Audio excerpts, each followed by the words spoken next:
Do meu amigo e querido professor Eduardo de Ataí vem a provocação. Por que não comentar em vídeo a obra de Máximo Gorki? Aceito o desafio, aqui estou, para tecer duas ou três considerações sobre este grande romancista e dramaturgo russo. Eu gostaria de evidenciar que falar de Gorki é, antes de qualquer coisa, falar de um intelectual orgânico nessa perspectiva do Antônio Gramsci. Gorki participou das grandes questões de sua época, esteve inserido nos movimentos que conduziram à Revolução de 1917, de cuja luta saiu aclamado por todos como um grande herói.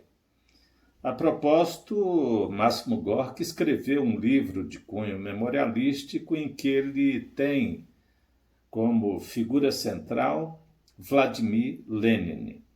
Portanto, estamos falando de um grande escritor, um grande dramaturgo e um grande intelectual orgânico. Mas falemos de sua obra. Gostaria de evidenciar que há dois romances, pelo menos conhecidos, do Máximo Gorki entre nós, que são o Romar Gordiev, que é um romance muito interessante porque retrata a perseguição a um homem de qualidades inegáveis por força de um provincianismo que pauta a sua valoração do homem a partir de preconceitos, tabus, uma sociedade, enfim, retrógrada, racista, na linha do que vemos, infelizmente, hoje em diferentes países e no Brasil, sobremaneira.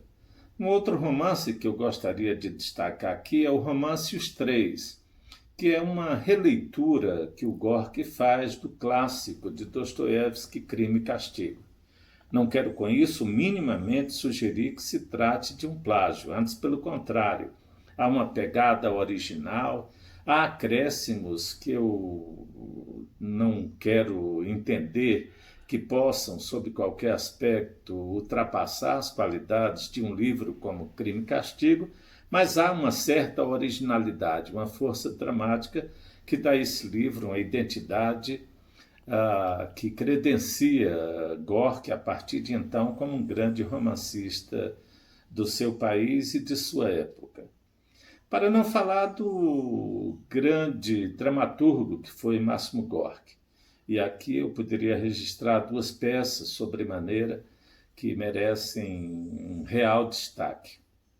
Os Filhos do Sol, que é uma peça em que o Máximo Gorki tece uma crítica contundente à omissão de intelectuais em relação aos grandes desafios do seu tempo, portanto, sempre nesse filão do intelectual orgânico, e, sobremaneira, Pequenos Burgueses, que é uma visada do Máximo Gorki sobre o declínio de um segmento da sociedade que dorme nos louros dos seus privilégios e fecha os olhos para as questões essenciais da sociedade em que estão inseridos. Uma peça, portanto, de uma vocação crítica extraordinária.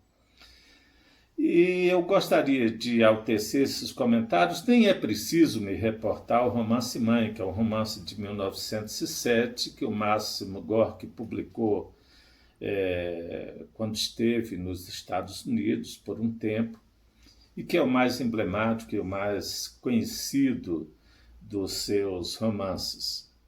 Um grande romance, diga-se de passagem, que não pode, sob pena de estarmos cometendo uma injustiça de natureza acadêmica, considerá-lo por esse viés que a grande crítica muitas vezes avalia, com que a grande crítica muitas vezes avalia o romance-mãe, considerando uma obra panfletária, por ter reconhecidamente inaugurado uma linha de romances classificados como realistas socialistas.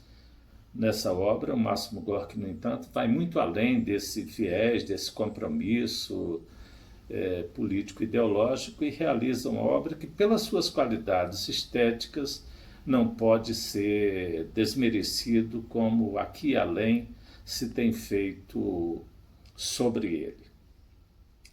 Por último, eu gostaria de ressaltar o memorialista extraordinário que foi Máximo Gorki.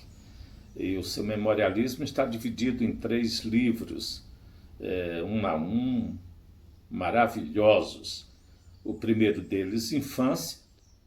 O segundo livro é Ganhando o Pão de Cada Dia. E o terceiro, As Minhas Universidades. Sugiro que, além de se lerem essas obras de cunho artístico do Gorki, se possa chegar a essa trilogia memorialística que está com justiça entre as grandes produções intelectuais e artísticas do seu tempo. Tenham todos um bom dia e um bom correr de semana.